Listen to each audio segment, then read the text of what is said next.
PM Usha ఇది ఒక పథకం ఉందని తెలుసా? ఆంధ్రప్రదేశ్కి 378 కోట్లు వచ్చినాయి. ప్రధానమంత్రి ఉన్నత శిక్షా అభియాన్ దాని పేరు పిఎం ఉష.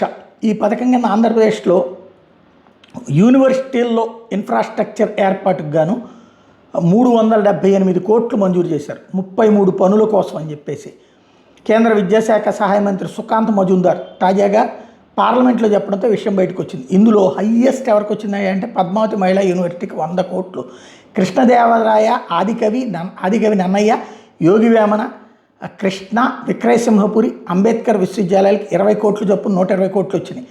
రాష్ట్రంలోని 21 ప్రభుత్వ డిగ్రీ కాలేజీలకు ఒక్కొక్క దానికి 5 కోట్లు చొప్పున వచ్చినాయి. మహిళలు అట్టడుగు వర్గాలకు ఉన్నత విద్యలో సమాన అవకాశాలు కల్పించేందుకు అనంతపురం, విజయనగరం, అల్లూరు సీతారామరాజు, కృష్ణా, వైఎస్ఆర్ జిల్లాలకు ఒక్కో జిల్లాకు 10 కోట్ల చొప్పున 50 కోట్ల రూపాయలు కూడా మంజూరు చేశారు. ఇది సక్రమంగా వినియోగిస్తే బాగానే ఉంటుంది, డైవర్షన్ చేసుకోకుండా.